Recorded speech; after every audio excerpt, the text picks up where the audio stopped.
Hello, this is Navigator reporter Daxton. As you can see, I'm deep beneath the ground.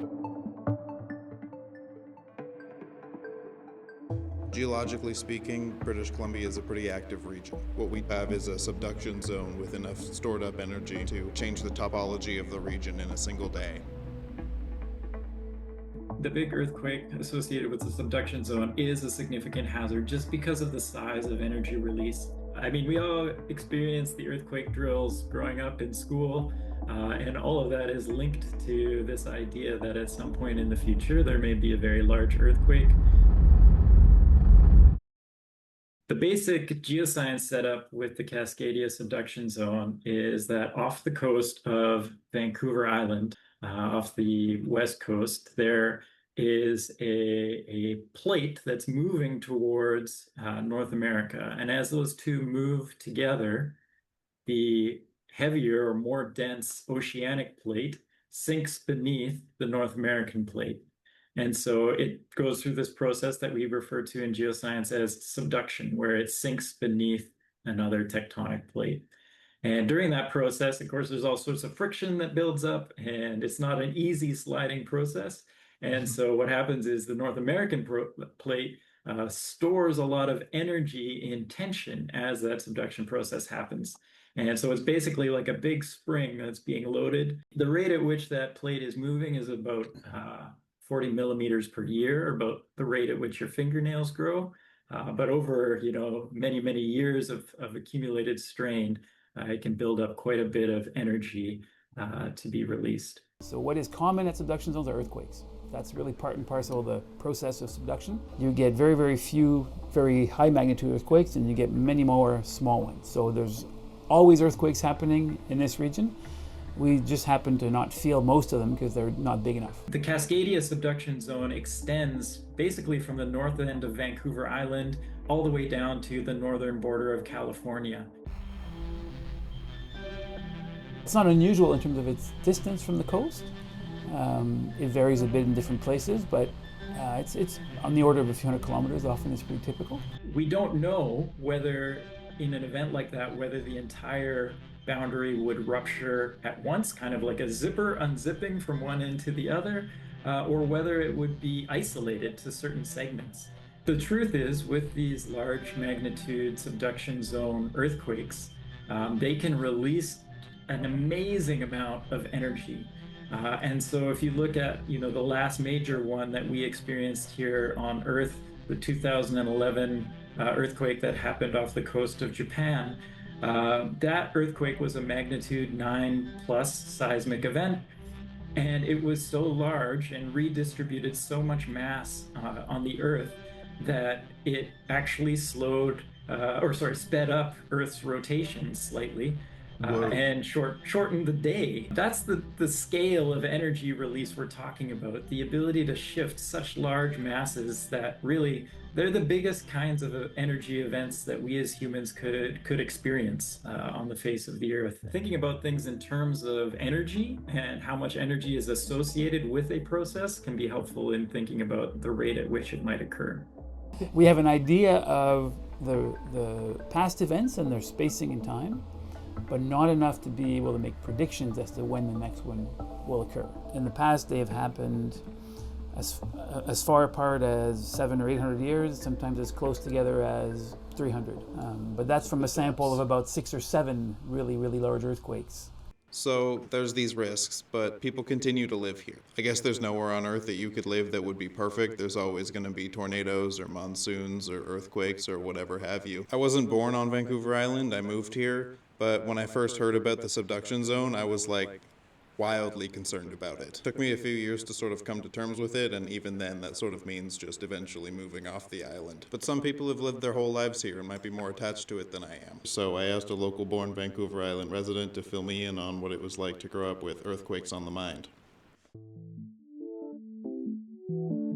I think I've always been aware of the earthquake on some level. I remember being a kid and hearing people talk about it, but I thought about it the same way I think about the heat death of the universe or the expansion of the sun as some kind of, far-off nightmare that's, of course, going to be apocalyptic, but I'm not going to be there for it. And it's only as I got older that I sort of processed, maybe I will be there for it. Who's to say? We really don't know. It's sort of like the climate catastrophe in a way, where you know it's going to be bad, but it's kind of unbearable to actually just sit down and think, okay, this is the literal effect of what will happen. This is how it will feel. This is what will happen to me and to my community and to people I love. It's not really something that I can sort of confront just sitting down and looking at head on. It's like the certainty of knowing you're going to die. It's not something that you can just stare at like that. But of course, I think also being on an island, we have a greater sense of feeling threatened and trapped by something like that. We have less of an escape route in the event of some sort of disaster. In a way, this geographical position makes us probably a little more threatened and therefore a little more aware of it. We might see, and we saw this in the Alaskan earthquake in 1964, another big subduction zone earthquake, where because of that energy that was stored in the plate releasing, the actual crust dropped down. And so there was a significant amount of flooding inland because of what we call coastal subsidence after that earthquake. It's likely that some areas around Vancouver Island, especially coastal areas, will experience some of that coastal subsidence and may experience some coastal flooding afterwards as a result. Emergency Info BC is a good place to start when it comes to looking for good information about hazards that we're facing. But having your own emergency kit and knowing some basic things can be quite powerful when it comes to helping yourself and helping those around you respond in the near term after an event like this.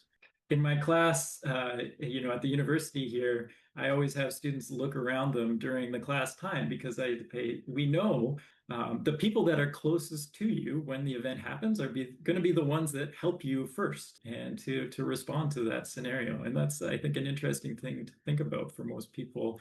There are warning systems in place now that will be able to create cell phone alerts in the event of a large subduction zone earthquake. There are radio and cell phone and TV alerts that will go out in the event of a tsunami. So we've covered the big one, which everyone knows about because tectonic activity poses the most immediate threat to us. But what about all the other factors that alter the terrain? Glaciation, erosion, all that fun stuff. I wanted to know more about the story of Vancouver Island and the geomorphic processes that shaped it.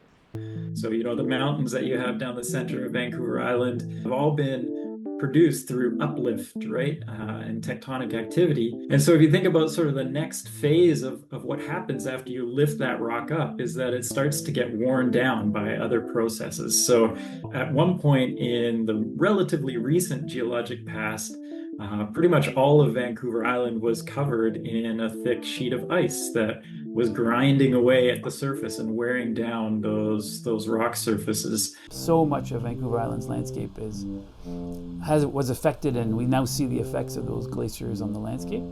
I think, one of the coolest parts of British Columbia history in terms of geoscience is that a lot of the rock that we live and work on is exotic to our location, which means it seems to have been brought to us from somewhere far, far away. So you have this mixture of volcanic rock, you have some sedimentary rock that was formed sort of at the bottom of the ocean and comes together to form the main body of the island. There's good evidence that the rocks of Vancouver Island originated where the Galapagos hotspot is today.